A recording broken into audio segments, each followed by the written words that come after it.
So you say your character is dead, like super dead, days old dead. How do you as a writer write that? That's what we will be talking about today. This is the FightWrite podcast. I am your host, Carla Hoke. In our last podcast, we talked about clinical death versus biological death. Today we are going over the stages of decomposition. If you are eating, you have been warned. What I'm going over today can actually be found in my book, FightWrite, How to Write Believable Fight Scenes, out with Writer's Digest. You can get it just about anywhere. All right, first things first. Our scene has a corpse in it. How dangerous is that corpse to the living? Well, you know what? It's not as bad as I thought, and it's certainly not as bad as I have seen in movies. According to the World Health Organization, unless the person died of an infectious disease, the risk is negligible. However, the fecal matter from the deceased could contaminate drinking water. There's your big issue there. That contamination could cause diarrhea, which, despite all the jokes and rhymes about it, kills over 2 million people a year. So funny as the diarrhea jokes are, diarrhea is no joke. Again, if the person died as a result of injury, was otherwise healthy, handling the body of that character should not be a health issue. I'm not talking about exhuming it once it has started decomposing. I'm talking about while it is still in basically a solid shape above ground.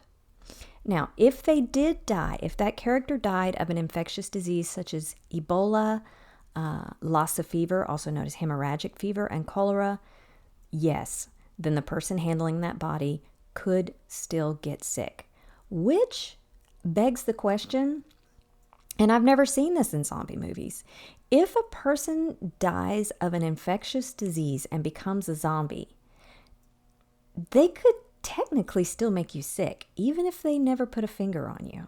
There is a twist for your storyline. Do dead bodies need to be sprayed with disinfectant or lime powder? According to the World Health Organization, it's not necessary. If the person died healthy, they are not infectious. Sprinkling a body with lime was thought to increase the rate of decay, but according to Science Direct and WHO, that's not a thing. But it was a practice during certain time periods of history, especially during the Black Plague. So if your setting is around medieval times, you do need to look up about how much they spread lime and how much lime they spread. Okay, here we go. We are going to break down decomposition, pun intended, by time. So here we go. 0 to about 60 minutes. We're going to start in biological death. The heart ceases to beat. The ears quickly become cold. You get a buildup of mucus, and combined with muscle spasms, you'll get a gurgling or a death rattle sound. The lungs shut down. Deprived of oxygen, the brain brings the body into clinical death, and all the other bodily functions cease.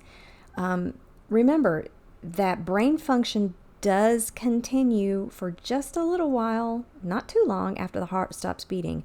So people who have been resuscitated have reported hearing the activity in the room around them while they were technically or biologically dead. Okay, pallor mortis will begin. This is the paling of the body. Pallor, P-A-L-L-O-R, mortis, M-O-R-T-I-S, and that is due to a lack of blood flow.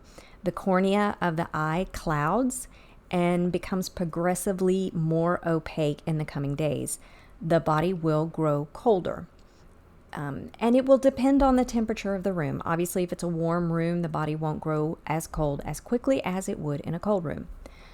Blood will pool in the body at its lowest point, turning the skin a reddish blue color. This is known as livor mortis. So if you have a corpse lying on the ground, from where it touches the ground up the body, it seems like it's about 4 or 5 inches, you're going to have the livor mortis. Now, if you touch those colored areas, parts of the body that have livor mortis, and a white fingerprint shows up briefly, that means the blood is unfixed or it has not coagulated and completely settled. The muscles in the body will relax, the bladder and the bowels will release, and without muscle tone, the skin loosens and hangs on the bone, so a lot of times people look much thinner.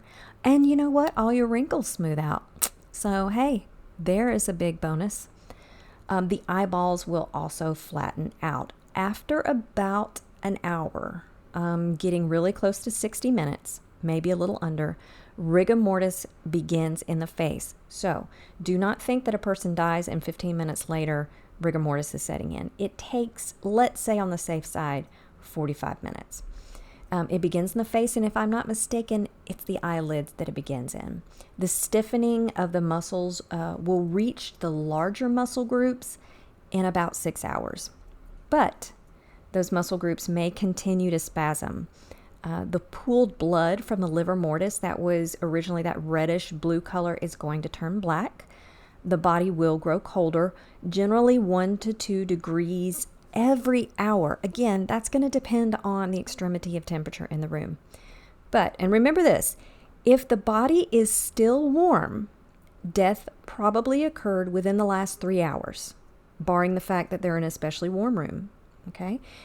If the body is warm and stiff, death occurred within the last 8 hours. Let me repeat that. A body is still warm, death occurred in the last 3 hours. If it's warm and stiff, death occurred in the last 8 hours.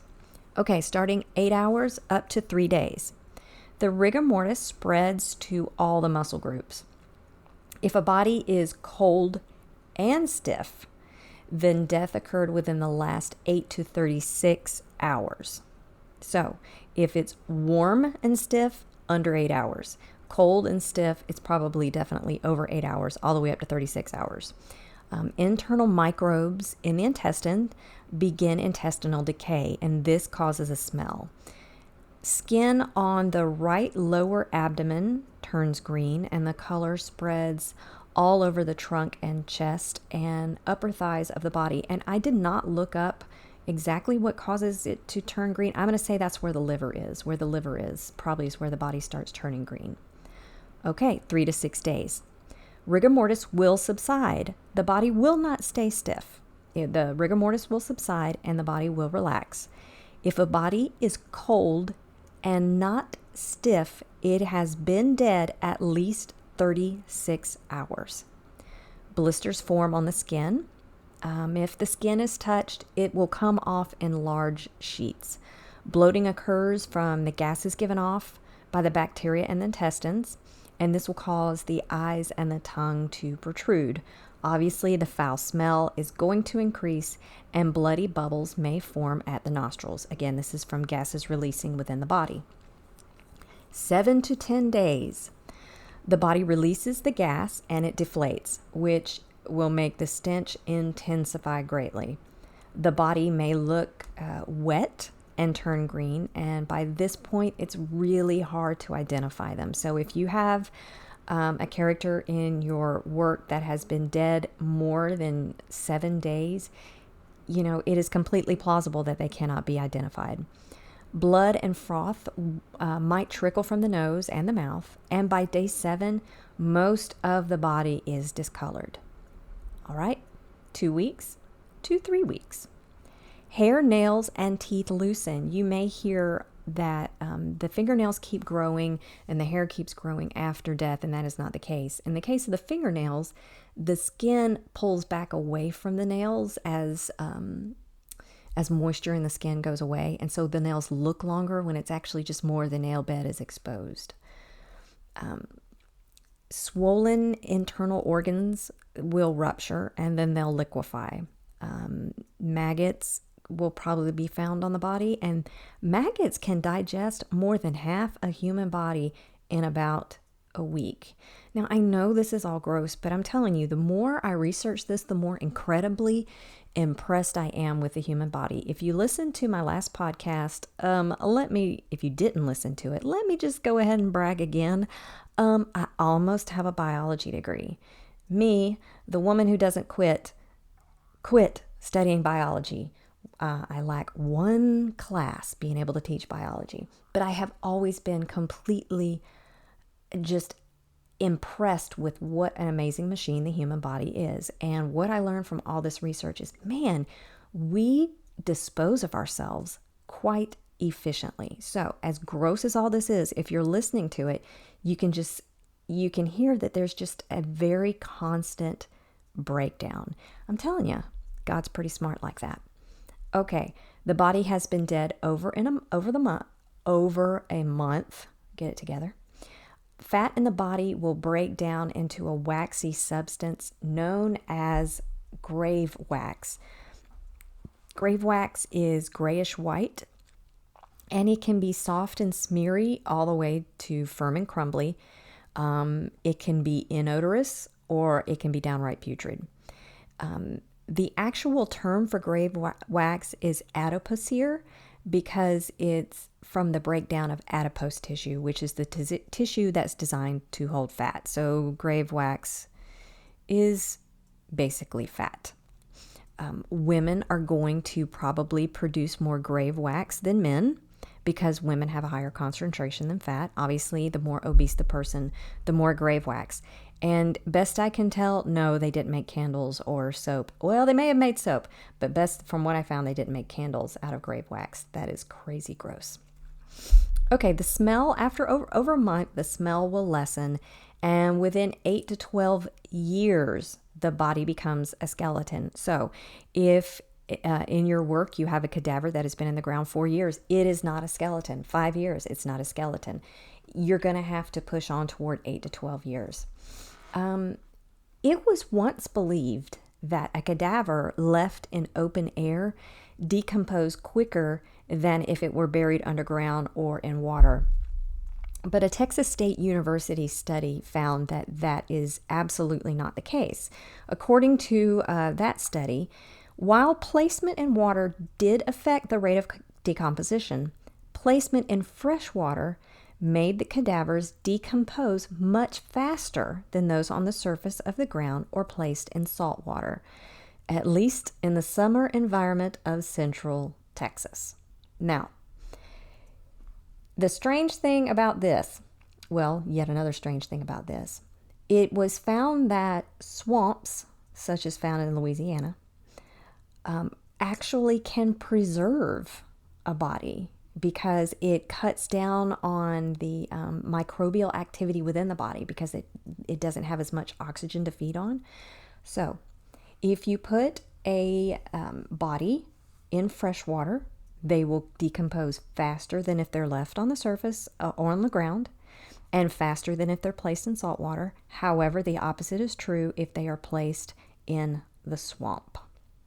Okay, now embalming, mummification, and cremation. The difference in mummification and embalming has to do with the fluid. Mummification seeks to take the fluid out of the body. That is why mummies look so dried up. They are, in fact, dried up. Mummification really does preserve the body quite well. And it's been done in modern times. Eva Peron was basically mummified, and when her body was exhumed 14 years later, I believe it was relocated to keep political dissidents from damaging the body. When it was exhumed, and I have seen footage of this, she was in a glass casket. That lady looked fantastic. As a matter of fact, those who were exhuming the body started saying, "She's alive, she's alive." If I'm not mistaken, her body was almost shellacked. I forget what they used, but it kept the body looking amazing. Now, on the other end of the spectrum, you have embalming. Mummification seeks to pull out the fluids. That's why the Egyptians took out the internal organs, etc. It was to remove the moisture from the body. Embalming replaces it. Okay, when a body is taken to a funeral home for funeral preparation, it is bathed in disinfectant. The limbs are massaged to relieve rigor mortis. If a body has gotten to the point that the rigor mortis has subsided, I'm not really sure if that's when you would still take a body to a funeral home, because isn't that like several days later? What did I just teach you? Bloating, I think it's 3 to 6 days later. Yeah, 3 to 6 days later, the rigor mortis is going to subside. And by that time, what the folks can do for you at the funeral home isn't too much. They're probably going to suggest a closed casket. So the limbs are massaged to relieve the rigor mortis. The eyes and the mouth are secured shut.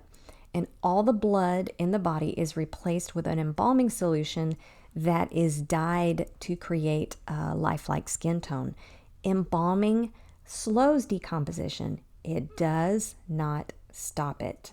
So that makes it very different than mummification. Mummification can actually stop the decomposition process, well, to a certain extent, but embalming absolutely does not. Cremation. Cremation requires a heat higher than 1400 degrees, which I believe is 760 degrees Celsius. Let's see. Hey Siri, what is 1400 degrees Fahrenheit in Celsius? Let's see what she says. 1,400 degrees Fahrenheit is 760 degrees Celsius. Boom, I had it. In cremation, heat liquefies the soft tissue of the body. The remaining bone calcifies and crumbles. Any large pieces that remain intact are ground into a fine powder, and they are ground in a big stainless steel looking blender, for lack of a better term. I mean, that is what it is. The amount of ash produced is going to be more dependent upon bone mass than weight. Obviously, a tall person is going to produce more ash too.